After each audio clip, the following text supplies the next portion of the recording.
Welcome back to another episode of Cobra Kai Companion, and I am Peter. Today, you guys, we have a very special interview.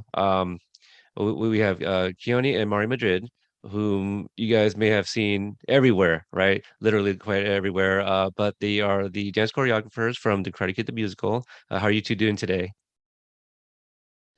We are good. We're good. Good. Yeah. Well, thank you for carving out some time to see me. Just a few days ago, you guys had the very first premiere. How's that been like? What's the reception been like? Obviously, we've seen all the standing ovations from the little bit, and Ving shares some as well. Drew, everybody involved with the show. Yeah, it's been really nice to finally get in front of an audience. We've been working on this show for a couple of years now, and we've only had small invite only audiences to experience somewhat of the show. And so to finally have paying audiences inside of a theater, appreciating the work that you've put together, it's just always a nice experience. And yeah, St. Louis has been great. Mm-hmm. Yeah. Has it been because you guys are out of San Diego, right? Have you guys made St. Louis like kind of another home because you guys are spending a lot of time there? Yeah, I mean, we're here for I think it's 7 weeks total, so a temporary little home away from home. Yeah. But that's kind of what happens with these big shows. You got to post up where it is for a little bit. Right. Well, we're probably going to jump all over the place a little bit. I kind of want to start off with just right before the world shut down. You guys were working on the production of Beyond Babel, right? I think they're still kind of like, is it Babel or Babel? Uh, Actually, now both. Yeah. it is both. Yeah. Okay, and it's like a Romeo and Juliet story, which you guys were involved with. Um, I don't want to say funny, haha, but the interesting thing was Keone, I believe around the time it was probably a little bit after you did an interview on the Kinja's podcast. I had also just spoken with Drew Gasparini, March of 2020, early March of 2020, and we were talking about the Karate Kid musical. Can you talk about what you guys were kind of doing at that point, roughly around that time? Oh man, so pandemic time. We were like you said, we were in production for Beyond Babel. We were performing, and which we co-created and directed and performed in. And we were also in production for another musical that we're directing and choreographing called Once Upon a One More Time, which is the Britney Spears musical. And we were getting ready to go to Chicago, and we were about a week and a half rehearsals in, and that's when the pandemic hit. Still remember that day. Jeez, Like it was yeah. yesterday. But yeah, that was pretty much what it was. And then we were home, working on other projects, trying to figure out, like everyone else, like what the hell are we going to do during this time, which we only thought was going to be maybe a month, but ended up being a year plus and change. So yeah, I think that's what we were doing around then. Mhm. Yeah, it was really difficult for us too. Before we started recording, we were kind of talking about, my starting lineup that I have here at home. And for those that don't know and newer listeners, I'm a mail carrier. And my wife at the time, she was pregnant with our third child. And all the homes that I visit every single day, like we just didn't know what was going to happen. So we made the difficult decision to distance, and she took the kids and moved in with her sister, which is, luckily only 10 minutes away. But I would come and visit, and we started doing the window thing, and that was really difficult thinking about it, like giving me chills a little bit. Like we still have the videos and photos. It was really difficult. And we were trying to kind of set an example, like, hey, we're doing this, so if we can get through it, you guys can too. And so every single day when I got off work, I would come and visit, and we started kind of walking up and down the sidewalk, just having our walks, 6 feet apart. But I didn't get to touch my kids for 7 months. Oh, So months. yeah, and that's when the baby was born. And then I got tested, and once I got the results, I came right over here, and I've actually been here since. So so I heard your story of like having to be in a separate room and she wanting, daddy to pick her up and stuff. So I totally feel that. So I totally understand.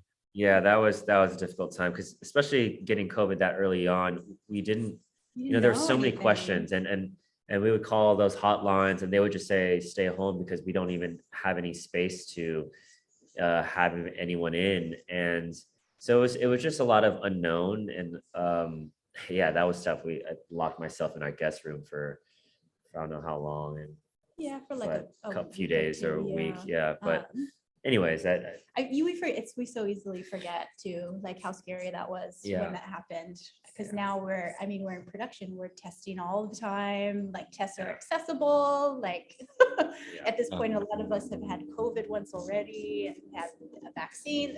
We forget. Yeah. Yeah.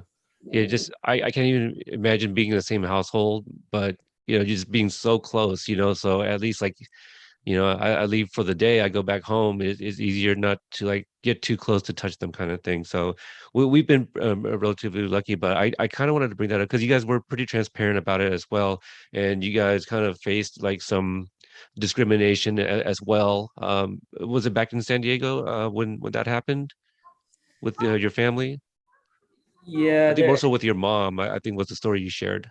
there was a little bit Oh, yeah. Your mom of had some stuff. yeah, there was just a lot of fear around that time, and I think, I mean, it obviously kept going, but I think around that time, when I came back, some people in our neighborhood were, you know, criticizing, We're afraid. People were are just afraid. and being afraid, and because my mom was helping out, and that she was helping out other families actually who couldn't go out in the grocery shop, so she was going around and dropping off food for them.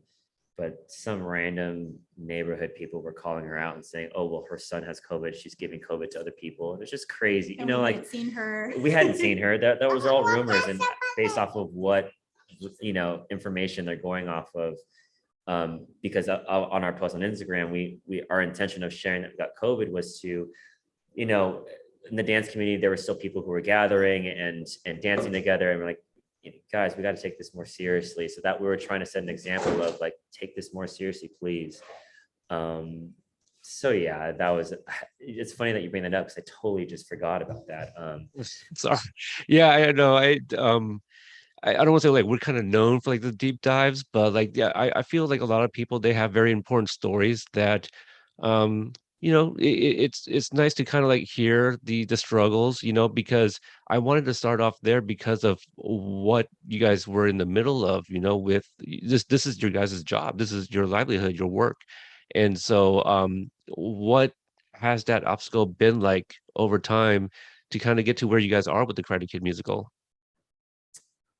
Man, I mean, they're first of all, just coming together, it has been, I mean, theater has completely had to adapt to this new normal, with people getting positive cases, whether they're asymptomatic or, feeling completely fine. If they get a positive case, they have to be out for 5 to 10 days, and then a swing will have to jump in cold turkey. And there's just a lot of uncertainty and stress around that, and that's why we're all so grateful for our swings, for all the swings in theater, and that starting there, and then just let alone finding the time to carve out when theaters are willing to open their spaces again for audiences to feel safe and comfortable to come in. There's a lot of steps and live entertainment, but I think we're on our way, and it feels like people are just adapting to what this new situation is. And for us as creatives, we've really had to, in that year, just figure out how we can continue to grow but also adapt to this new normal. And we found our space. I don't know if you want to elaborate. No, I think with live entertainment, it's just been particularly difficult to manage that safely and in a way that everyone feels safe. You have to have a lot of patience and forethought and empathy, and I do think that the productions we've worked with have done a great job of trying to manage all of that.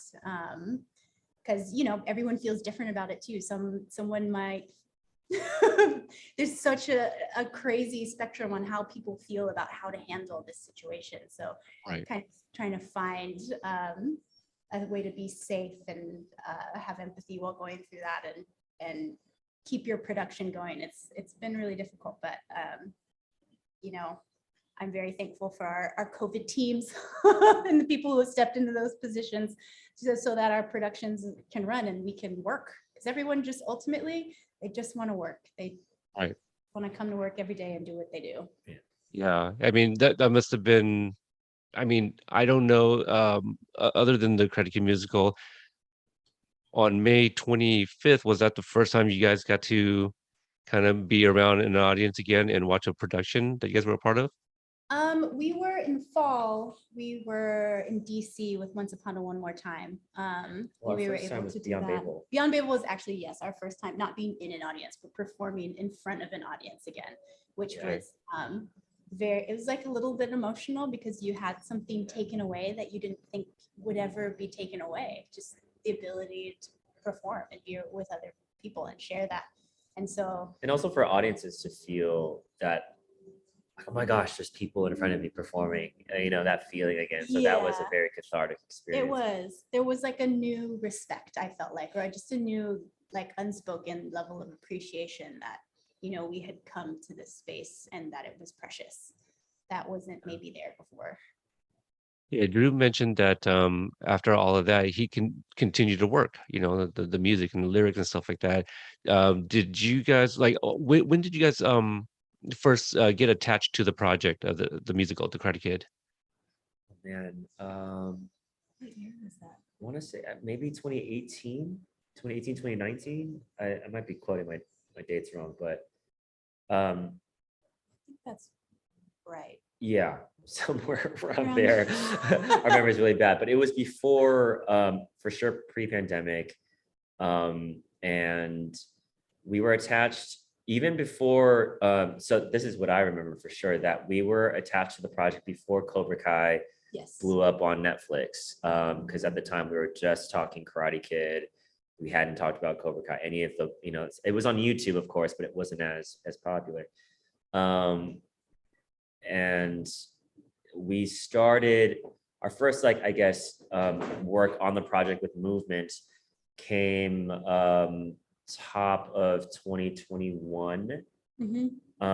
We had done a dance lab in San Diego, which basically, for people who don't know what that is, it's basically a gathering of dancers to stand in for future cast members to help us create the movement for the show, and stage some of the songs. And a lot of that has changed and adapted, but that was a very helpful period of time to work with our dancers to put together. We put together quite a few numbers. I think it was like 10 of the songs already we had staged and choreographed, and just as a foundation to build upon for future iterations. And that was really the first time I think we had worked heavily on the show. So at that point, were you guys using like Drew's music, or was it just kind of something that was similar in tempo? Yeah, we had demos from Drew. We had the songs at that point, what the songs were, and just temp music and Drew singing everything and doing all the parts. But I want to hear that. I'm sure he has like 1,000 versions of everything. Drew being every voice. That was really so great. Oh, that's really interesting. I never thought about that. I really want to hear the Dreams Come True, by Freddie Fernandez, because Robert Mark Kamen just kept on talking about it, and Drew's like, that's not even like top 10 best song. So yeah, I definitely want to check Everyone's out. got their faves. Everyone has their favorite. Everyone's got their love. Robert really loves Dreams Come True. There's been many iterations of a lot of the songs. So songs that we may have staged or done some are completely different and will continue to change. Yeah. People who see the show here in St. Louis, it'll definitely be different in New York. We're just going to continue to try and chisel and make it better. Which is Right. really normal for this process. Okay. So now we're gonna jump back a little bit because Drew has said it, obviously Robert has said as well, that what you guys are bringing to the show is nothing that people have seen on Broadway before. So let's go back to when you guys were younger, and what's your earliest memory of just dance, not even when you decided you wanted to dance, but like, like for me, I remember like stories of when I was younger that apparently like Thriller was my jam, and anytime it came on, I would Yeah. dance. And like I don't have that memory, but I hear the stories all the time. Yeah. I think my earliest memories of dance are just with my family, like in our dining room. My parents love to cook. That's like the thing that they share together. And dinner time was always really important to my dad when he could have it with us, because he's a nurse and nurses work all kinds of crazy hours. And so whenever he was home and we could have dinner and him and my mom could cook together, they would do that. And that was like a very important family quality time. And then after, my parents had a record player and they would play records of all sorts of different music. They would all kinds, all kinds of music, except for I think maybe country. We didn't listen too much of that. But we would just enjoy music as a family in the dining room after dinner, and my brother and I would just roll around on the floor and we dance. And I just have so many happy core memories from enjoying music like that with my family. So it was like dessert for you guys, let's eat dinner and then let's just dance on top of that. Oh, yeah, that's awesome. Yeah, you don't hear stories like that. That's really amazing. It sounds like you guys had a really close family. Yeah, we did. Yeah, Keone, yeah. For me, I mean, we're both mixed Filipino, and my I sort of had the typical Filipino part of my family where it's like huge family parties and singing and dancing, karaoke. And at that time it was, In Sync and Backstreet Boys. And of course, Michael Jackson was still near the top. And for me, I loved watching, musicals, Gene Kelly, Fred Astaire, that whole era. And so like that period of time, you would try when music videos would come on TV, which they don't anymore. When they would come on, you would try to take that, those mid seconds that it was on, to try and learn it then and there off the TV. And me and my cousins, we would emulate, some of the choreography and do them at Christmas parties and stuff. And it's sort of a similar story to Mario, where it started with family and eventually grew to, later on in life as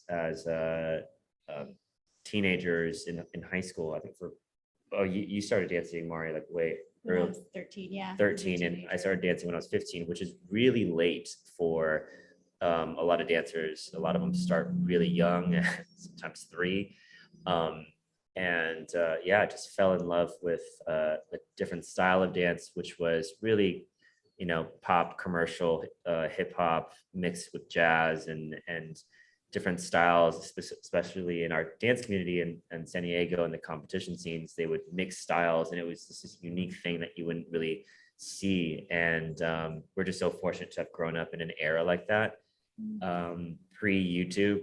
And then the rest is history when, our stuff gets posted on YouTube. But yeah. yeah, I wish, living in Portland, we didn't have a huge dance scene. Portland's always little sister to, fill in the blank for like another city, Seattle, LA, whatever. But we didn't have, the communities like that. We obviously we, love karaokeing here. Yeah, like many people, like Asian Sync. That was, I mean, that was like my karaoke group, like just me and the guys, we go and throw on like In Sync and Yeah, Backstreet Boys, 98 Degrees. Yeah, yeah. so Usher. my senior year in high school, they decided that they would try to implement like a boys dance group, because we had the women and stuff like that. So I did that, and like I had fun, but it wasn't for me. I don't know if I just kind of missed like my window, because senior year, right? You guys were talking about 13 to 15 is a little old for dancers.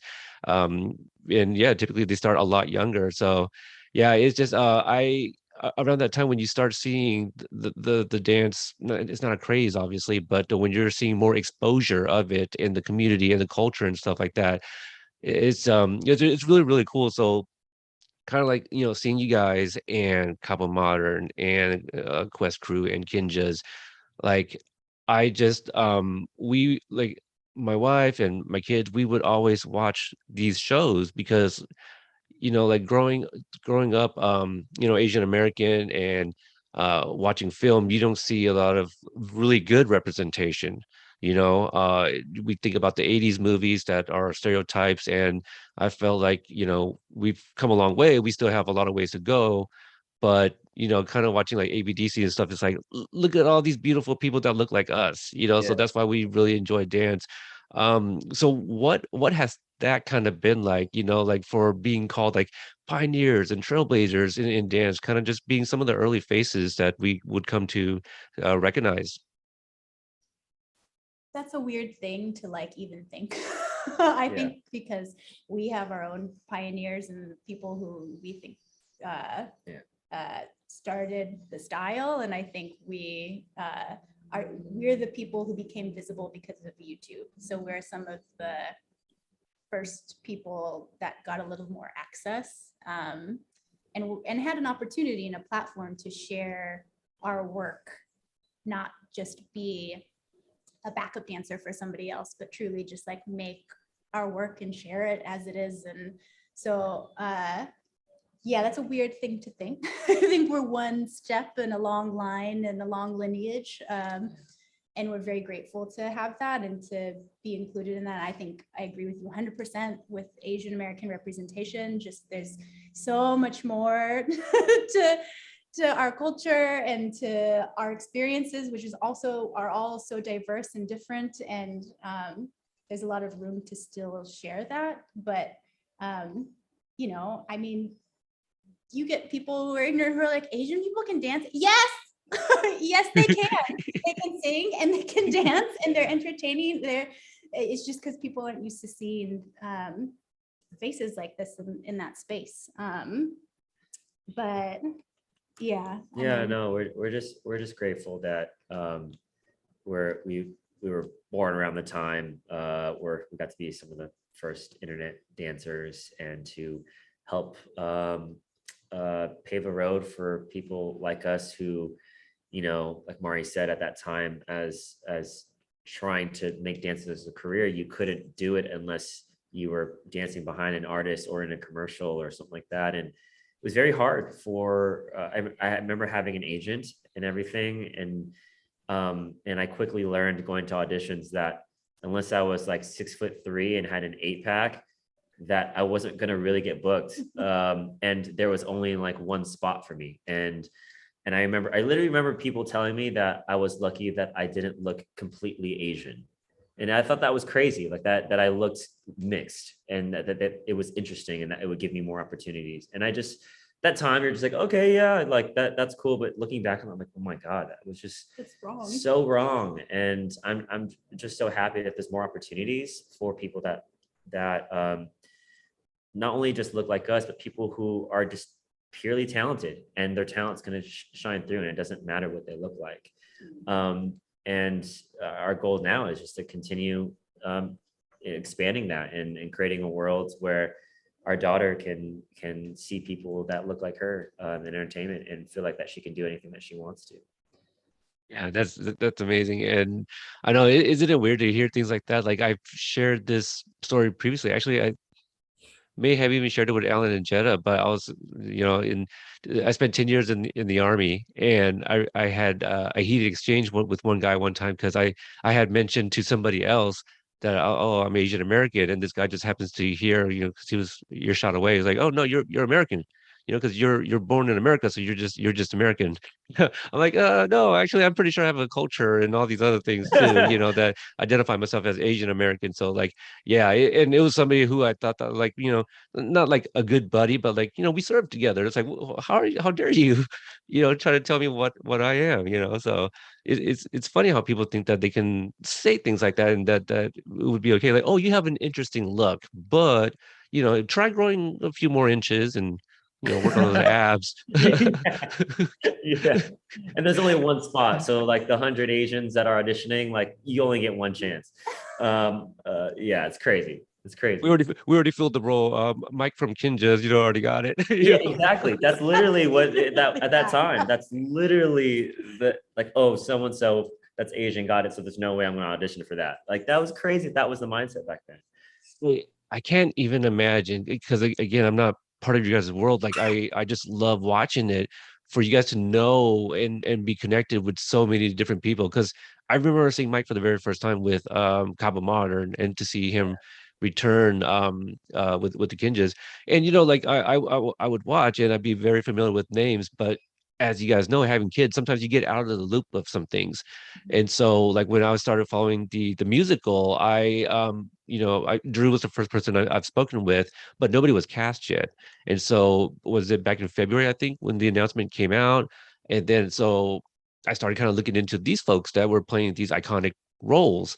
And then I don't remember when it was, but at some point they finally showed like the other people involved, and I was like, Mari and Keone and Ving from Ginjas. I lost my shit, and I think it was something that Jetta shared. Oh, sorry, I forgot that your daughter's No, right there. no, But honestly. I think it was something Jetta shared. I was just like, Kinjas in all caps and exclamation point. And she's like, right, and I was like, oh my god, and so it had me really excited because again, like I'm at the very least familiar if I haven't seen everything. But I go into rabbit holes all the time watching pieces from all of you guys, so like one of the pieces with Ving that I believe he helped choreograph that I always go back and watch because number one, that's the first time I heard the song and I think it's so beautiful. But the piece itself was "I See Fire" with Ed Sheeran when they did on I believe it was ABDC, right? One of the later seasons, and then they did the one where it was like on location somewhere else too. So like anytime I like tell people about the Kinjas, especially recently, I was like, you guys got to watch this. Like it just kind of makes sense. So how did were you guys approach? I feel like I asked like a version of that, or maybe not, but No, no, no. Well, it started with Kamiko, the producer, yeah. had seen our work in the first musical we had ever worked on, which was in Amsterdam back in like 2015, 2016. And she knew the producer of that show. She came out to Amsterdam to come see it, and she had seen our choreography. And I guess a few years later, she had remembered us and thought we were good for the job, and she might have done her research and seen us do other stuff.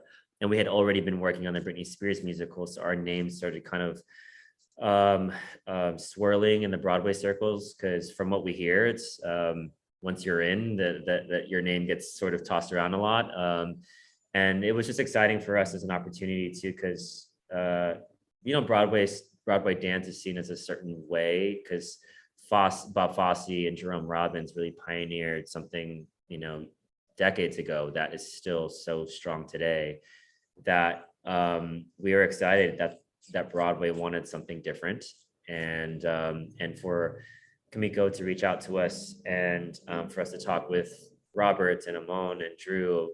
It really felt exciting, because I think when we first heard about Karate Kid, the musical, we're like, I don't know, like why? Everyone else, It's what everyone thinks. And so to meet with the creative team and to understand what is trying to be accomplished, it was like, oh, this sounds much cooler than this it sounds.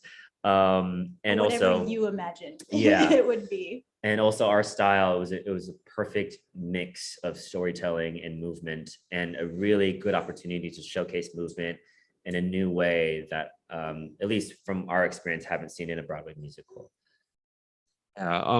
what were some like kind of early inspirations? You guys obviously mentioned that there was people before you, and you guys were kind of like the earlier ones that were had exposure of YouTube. What were some of those names that you just when like VHS tapes were circulating, with like certain dancers and stuff and b-boys and all that stuff? One big name for me, I mean, I grew up in Boulder, Colorado, not the center of pop culture. So any little thing that we would get our hands on was like gold. And one, we would have this summer camp where our teachers would bring in outside teachers to come be with us for a couple weeks. And one of the people who really strongly influenced me was Gary Kendall. Gary Kendall was part of, I mean, he was like, he's the father of the Jabberwockies. He's not with us anymore, but he was on Jedi Mind Tricks. That was before Jabberwockies. He's from Bay. And he just used musicality before, like everything was just in like whole counts or and counts. Like that was the extent of musicality, at least that I experienced. And he was the first person that I saw that really like dug into music and brought out all the different layers, made things more complicated. And when he moved, it looked like music was made physical in front of you. So he was a really big influence to me, and he would travel around. And I'm so thankful that he said yes to our little tiny studio in Boulder. Because I don't know if I wouldn't be the dancer I am today without that. Yeah. Oh, that's amazing. Yeah, that's a great story. Yeah, and I mean, I'm just picking that back off of Mari. That there are a lot of pre-YouTube names that no one will know, but someone like Gary, of course, who inspired the entire dance community around that time. Another name was KJ Gonzalez, who was a mentor to myself and to Ving at a young age, and who was sort of someone that was great in pioneering speed in choreography. He was super fast and lyrical and dynamic, and would combine hip hop movements with jazz and contemporary. And someone who was also another I guess pioneer in founding that, who's still heavily working today, is Tessandra Chavez. And she's a San Diego native as well. And yeah, I mean, there's so many names that we're leaving off the board. All of our community, peers, that also were some of the first YouTube dancers that got seen alongside us.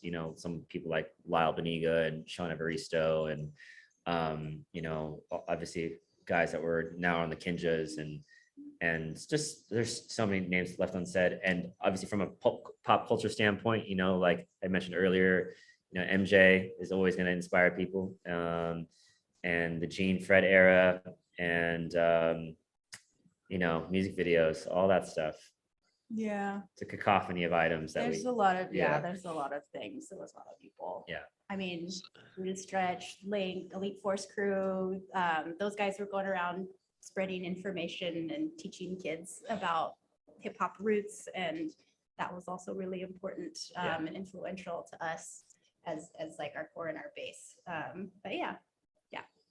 Yeah, I always heard about like these b-boy crews growing up. I have a cousin that came out of oh gosh, I have a few cousins that came out of Cali. Well, I mean, obviously one's from the 619 as well, San Diego. So Stockton, there you go.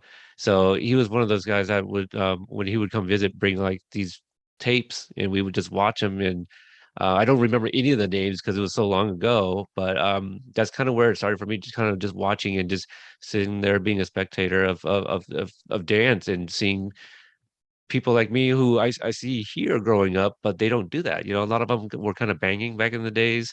That was kind of all you did. Either that or you stayed home. And I stayed home most of the time. Probably watching people dance, or my cartoons. So you guys also have been involved in some things. I don't know if this was kind of during the pandemic, but you guys' film Lolo, and also us Again, I believe it was Disney. Yeah, that's available on Disney Plus. Can you talk about those two projects? Yeah. Well, Us Again, we had worked on pre-pandemic, and like a couple months before. And that was just a dream project. I mean, for Disney to include us in a project that was not only utilizing dance, but was, putting dance at the center piece of the storytelling, and to include Mari and I as sort of story partners from the beginning was just, I can't emphasize how much of a dream that was. It was the best. Was the best from top to bottom. It was, in all the ways. And Lolo, we was truly just coming out of the period of time when, there was a lot of the Asian hate stuff going on. Still And it was is. It still it is. still is, yeah, Yeah, but but it was surfacing a little more. yeah, and our you know, I've always heard stories from my grandfather and all of our grandparents and relatives, but it really made it more important to sit them down while they're here with us and extract stories and information that we can share with our daughter. Because if our daughter one day grows up and say, hey, how did we get here? What's our story? We feel just flat out embarrassed if we didn't know. And, as Filipinos, a lot of that they bottle in and they don't want to share because they don't want to, make their kids feel like victims and stuff like that. They want, they just want them to adapt and to acclimate. And with that comes, some tough conversations of not feeling proud of your culture, and also having questions about your culture. And so anyways, long story short, we had sat down with our grandfather, and he finally just let it all out and told us all these stories and gave confirmation to stories that he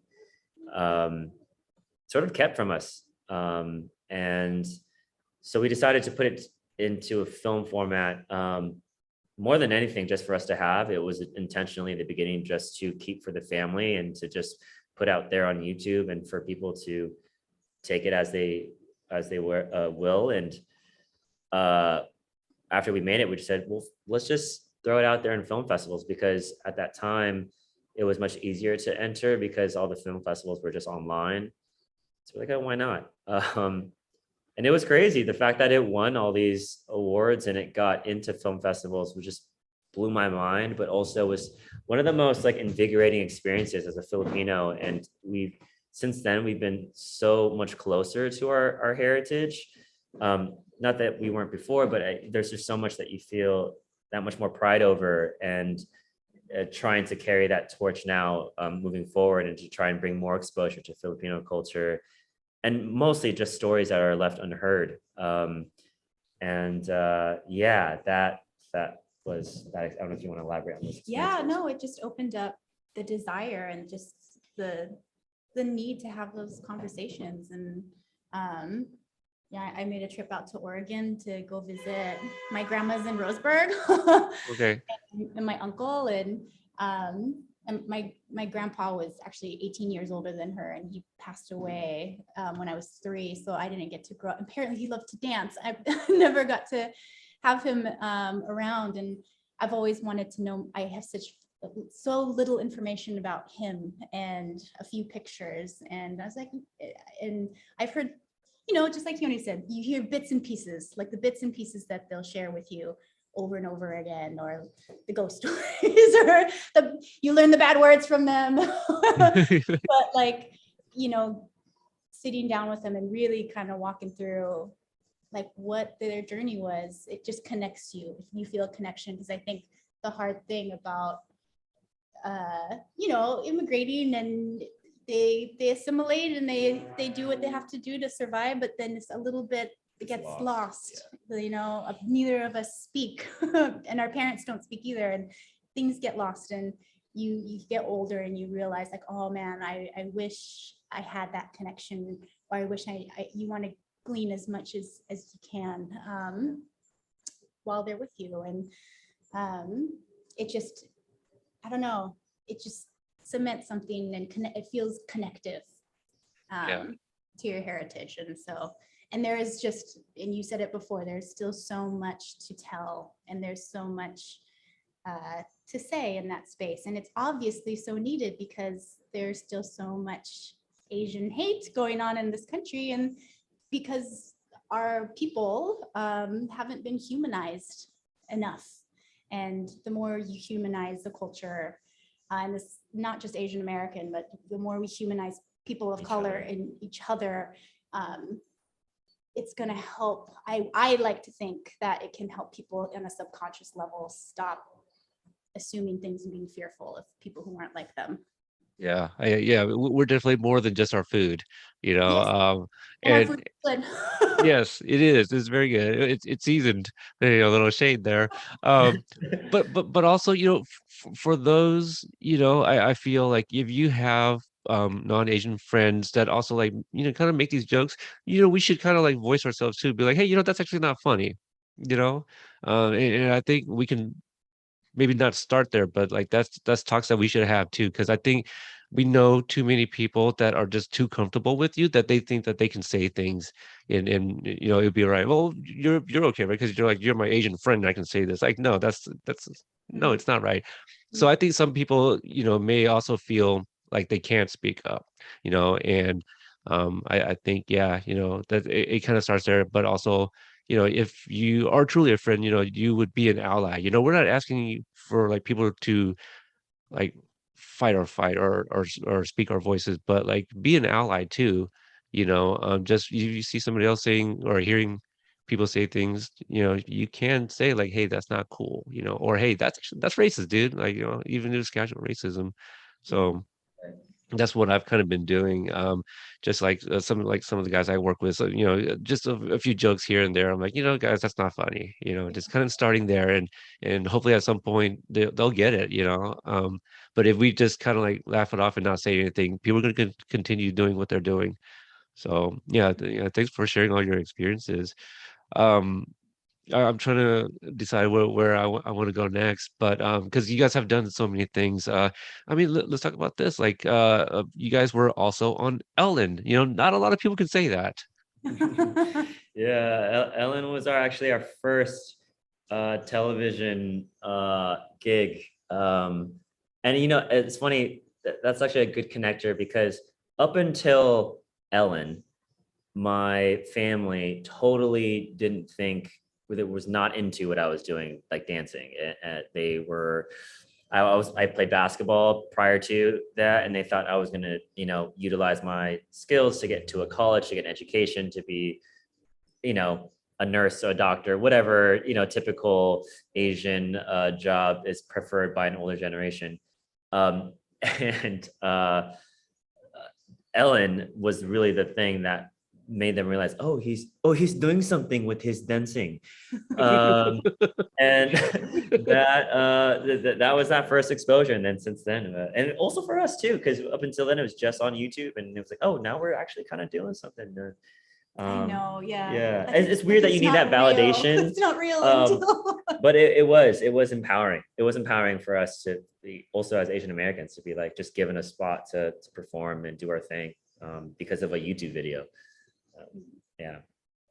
No, I kind of understand that, and I'm no way putting myself like, oh, I'm kind of like you guys, but I had this amazing opportunity just a little over a month ago to go work Paley Fest over in LA. We got the media credentials, and I got to work the red carpets, talk to William Zapka, Ralph Macchio, and my parents, who only like screenshot and steal pictures from my account of their grandkids and post it as their own, they actually reshared my photos with like the Karate Kid, and just my dad at one point, I think he shared the photo and said something like, good job, son, keep up the good work. Or I'm just like, who are you? Like, did somebody hack Oh into your account? Like, yeah, what do you yeah. do? I haven't heard this stuff before. And also you're sharing, they're not stealing my picture. They'll never But say it to your face. exactly, yeah, no, for real. So yeah, so I get that, and like yeah, all these other family members are like, hey, look at you doing. I've been podcasting for 8 years. Thanks for noticing now, But yeah, it's something, right? Just to kind of like hit a certain point, like okay, now you think I'm actually good. I mean, so Yeah. it's funny how family are sometimes. Did they ask about like the 12 days of Christmas from Ellen? They want to go with you guys? Oh god, oh yeah. well. They were totally asking like we weren't during the 12 days of Christmas. I think we were right before, but I do remember them, sort of fighting over who's going to get that one guest spot. And it was my mom was the one because one, she was a big Ellen fan, and two, she was one of the main ones who kept me going and dancing like and supported me. So yeah. Awesome. I was going to ask about the support too, for a second, just because like you said, Keone, all the cliches of the different jobs that they want us to be. For me, like my dad wasn't like I think I was pretty lucky that he didn't pressure me, but he would also talk about like, hey, I think because I was, not a bad kid per se, but I hung around with guys that probably I shouldn't have kind of thing. And he would like once in a while be like, well, if you don't want to do any of those, like the military is always good too, it'll straighten you up kind of thing. But he never pressured me. And I think when I had a kid at such a young age, and at that point, my dad and I, we had kind of broken apart because of the things I was doing and having a kid at such a young age. And I think like to repair that, I was like, if I enlist, maybe he'd come around again because I can use my dad to help me out to learn how to be a father kind of thing. And it worked. He sent me a letter while I was away and told me how much honor I brought to our family name and how proud of me. And again, kind of like the sharing my post. I was like, who is this? Who wrote this letter? Oh, yeah. I'm sitting there crying, and the guys are like, "You get a Dear John letter?" I go, "No, my dad, he's proud of me." you know. So, so yeah, it's a whole thing. But Mari, what was the support like for you? You mentioned like your family always dancing like after meals and so your dinner, but I'd imagine it sounded like they were probably pretty supportive. Yeah, my parents were very supportive. Yeah, they've always been very supportive and very open. My my mom, she studied printmaking in college, and she just loves art. She'd always take me to art museums, and my parents loved to listen to music. We'd always watch movies growing up all the time together. There was a lot of appreciation of creativity. And so I think I'm very fortunate to have parents that it really encouraged that. And both me and my brother. And my brother is also a choreographer and a dancer. And so we had that kind of environment. And even when things were, when we got a little bit older and you're living paycheck to paycheck, gig to gig, and it's a little dicey. They were still like, keep going. If you want to do something else, we support you. Whatever you want to do, we support you. So yeah, I'm very lucky to have that. Yeah, absolutely. To have that support, because also like, and not to say that this may happen to you guys, but for those that, pursue certain dreams like that, especially against family wishes, I can't imagine what it'd be like to maybe, like everyone has a breaking point, but to imagine somebody like going to pursue their dreams and possibly coming back home to like people who didn't support you, I can't even imagine what that might be like. So having that support, it's got to be amazing for sure. The dance competitions that you guys have been involved with, so many of them. What was I'm gonna use the word loosely, lightly, but what was your favorite? Maybe just because of the experience. I don't know if the judges have anything to do with it, kind of thing too. I mean, because I don't know if J-Lo was like in the same room as me, I might feel some type of way.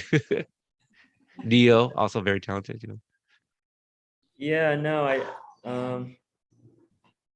hard to say a favorite. Honestly, I think Yeah.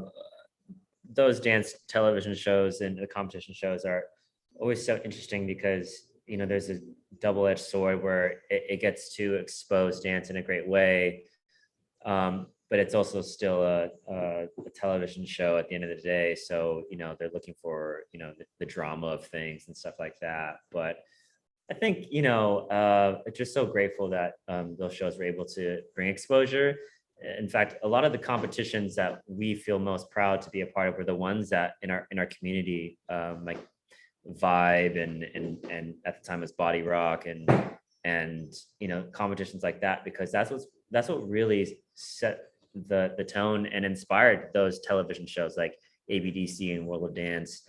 It were these competitions that were brewing, dancers who were just genuinely passionate about the art of dance and competing. And yeah, That whole scene really started in the 90s. Yeah. In California, a lot of it in SoCal. So that's when it's so funny because you said competition. That's that's where my mind went, not to the TV shows, because so much of our worlds when we were competing were in those circuits. But yeah, but exactly what Keone said. The TV is just like the version that gets presented of the real kind of culture that's happening. They have their own narrative Yeah. on those. Yeah. Oh, interesting. Yeah.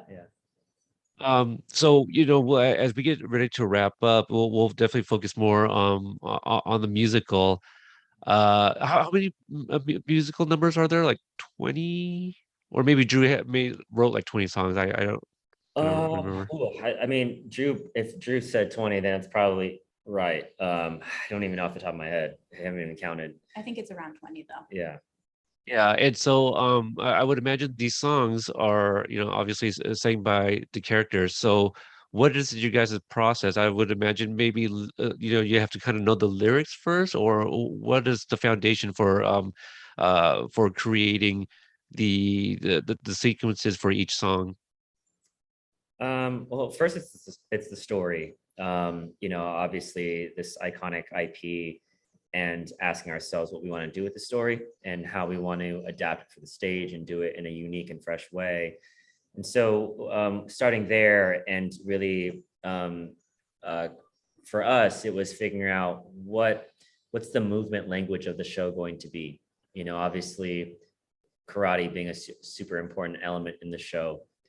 And we all agreed that through prior experiences of seeing, maybe other musicals that utilize fighting, I think we all agreed that we wanted to lean more into a contemporary language that would be a hybrid, but not super heavily literal to karate. And so naturally our movement is sharp, is angular, and shares a lot of the same qualities that karate has.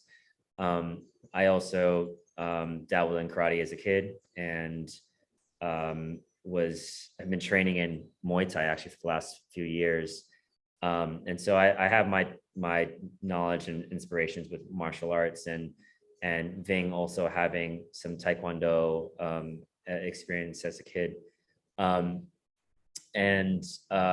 with that sort of our movement language,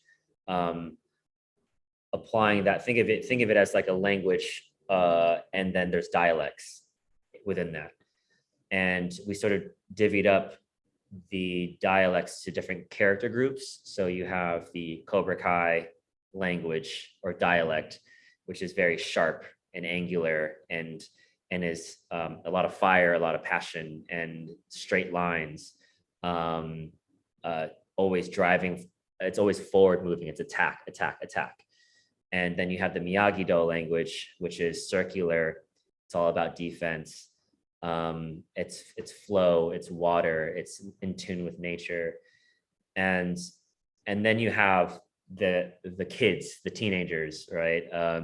And how do they move? And so that's sort of starting there, these dialects that we divvied up between these characters, so that when we approach, a Cobra Kai number, or we approach a Mr. Miyagi number, that we are striving from those language points. And then what are the characters trying to say with that dialect?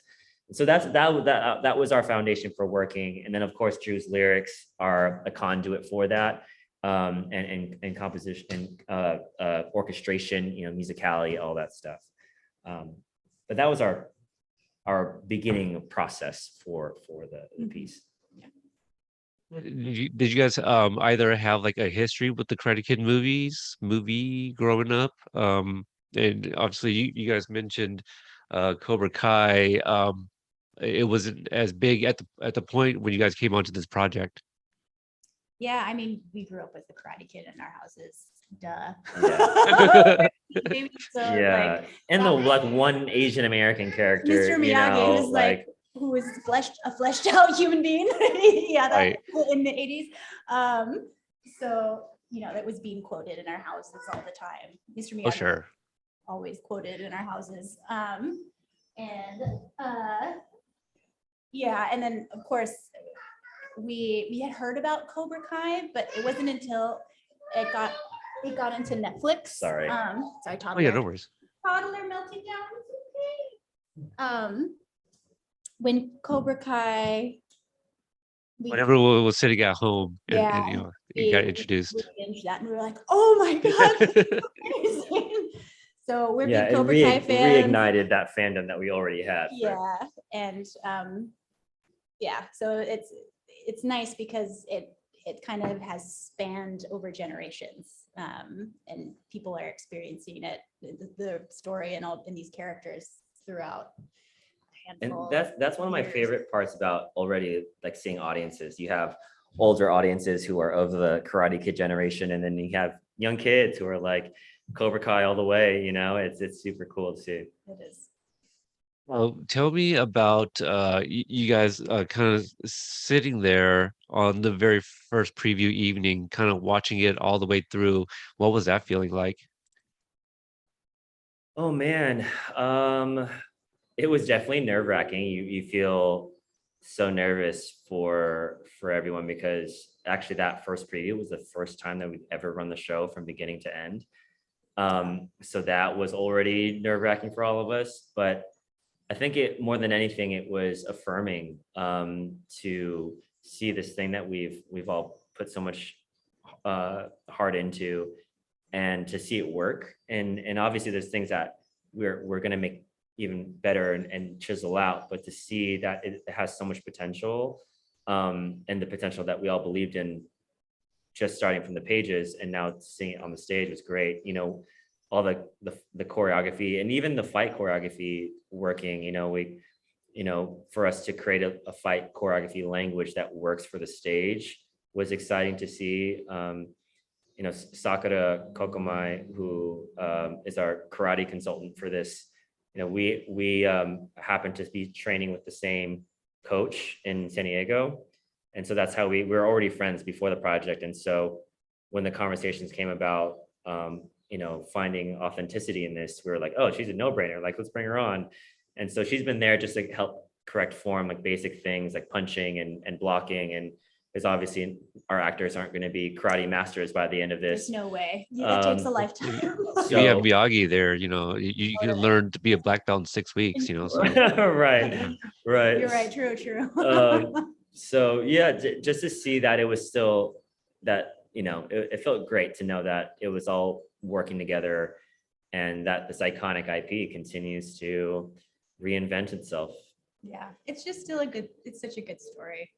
It's Shout out to Sakura too. She just won gold at a competition recently. Yeah. So for those that are tuning in and didn't know, we I spoke with her as well. So go check that out, because I was thinking about that earlier. Completely forgot to ask about you guys reaching out to her, because yeah, she mentioned that it was your guys' connection that kind of brought her on for the little bit there. To teach people kata, and Drew shared like, oh yeah, I even learned it too.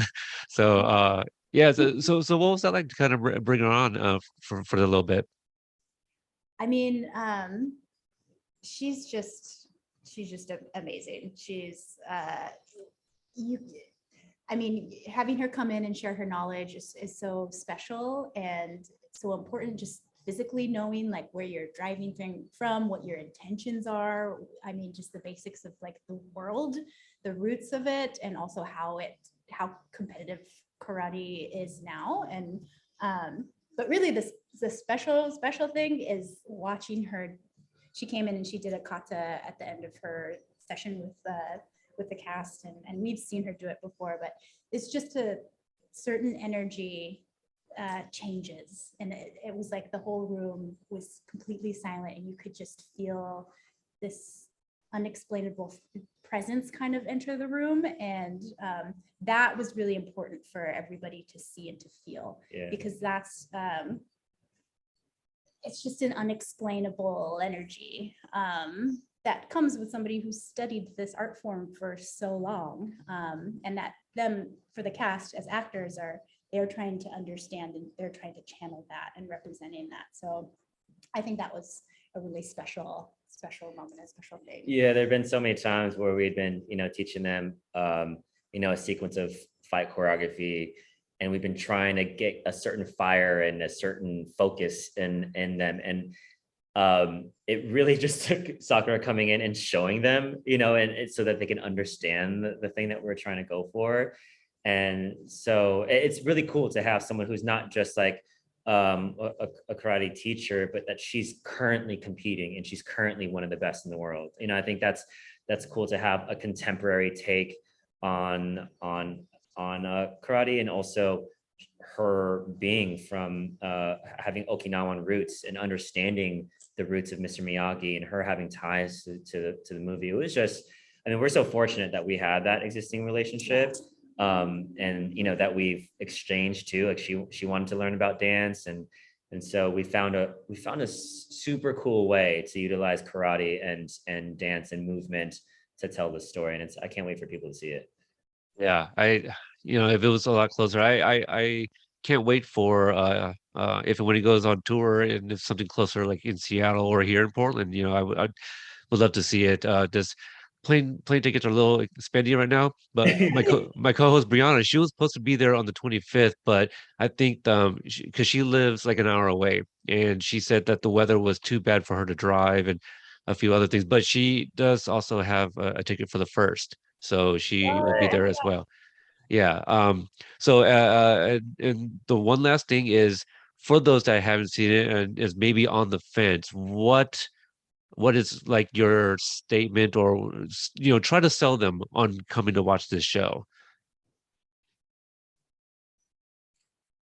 Yeah, I would say that I think this version of the show, of the story,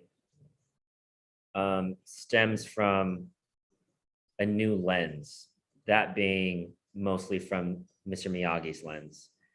And Robert and Amon found super cool way to tell the story through that lens, and still in a way that is all familiar to us, but it brings a fresh take on it. And if they're super into music and movement, it's also contemporary music and contemporary movement. And if you just love Cobra Kai and everything that has to do with all of that stuff, there's no reason for you not to come.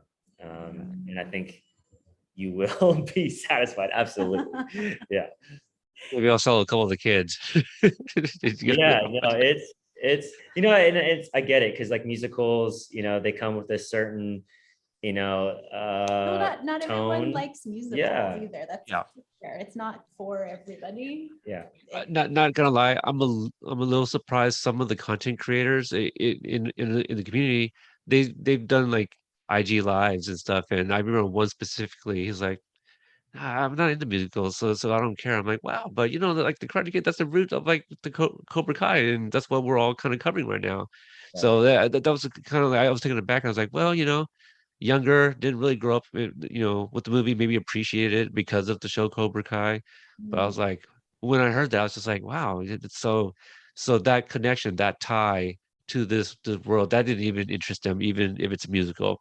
I have a co-host on a movie podcast where he's never liked a musical, and I think it was Rocket Man that kind of made that changed him. He's just like, yeah, maybe I'll start watching a few more now because I really enjoyed that one. Yeah. He's just like went in just dreading, watching a musical. So, Yeah. anyway, And if I could say one more thing too, and something that please, we kind of realized watching the show, is that in Cobra Kai you have all these characters, these iconic characters coming back and reinventing themselves and expanding their stories, but the one character that we can't do that with is Mr. Miyagi. And I think you quickly forget, and when watching the show we realize you quickly forget who the king of this whole thing is, and it's Mr. Miyagi. And I think to see him come back again, unfortunately Pat Morita no longer with us, but to see Mr. Miyagi in this way is very special, very emotional, and very inspiring. And so I just can't wait for people to remember who the main source of this whole thing is, and that's Mr. Miyagi. right? And we're recording this Memorial Day weekend, and the 442nd is a real unit that our fictional Mr. Miyagi did serve with. And I made a Miyagi video last year for Veterans Day where I kind of did a deep dive on what his service or his time in service might have been like, for based off all the awards and medals that we had seen in the movie. So like, yeah, that character means a lot to me too. Um, just growing up with grandfathers that lived out of state, that was my grandfather, Mr. Miyagi. I was always watching the Karate Kid growing up. That part two was my favorite because it was mostly Asians, you know. Yeah, yeah, Joe is my favorite bad guy. So, yeah. uh, anyway, so yeah, thank you guys so much for again carving out the time in you guys' busy schedule amongst all the previews going on and in just a few days here, yeah, couple days, for the actual opening Open. night with some special guests, right? Yeah, Yeah. yeah. Is that Can't gonna wait. be your guys' first time meeting them? Yeah, it Yes, will be. There you go. for sure. So, where can people follow you guys if they want to watch, more obviously YouTube for more videos, but anywhere else, to follow you guys' projects because you guys have so many endeavors, and if they just want to follow your journey. You can follow us. We're not really heavy social media users, but mostly on Instagram. I'm at Keone Madrid and Mari at _Mari It's Madrid. either underscore Mari Madrid or Mari Madrid underscore. No, I don't I remember. think it's Top of my I think head. it's _Mari Madrid. It is. This is I don't see, even this is know how my bad IG we are handle. at social media. That tells you everything. But You guys are busy though. yeah, and having a kid, it changes everything. As you know, you have 5 of them. Yes.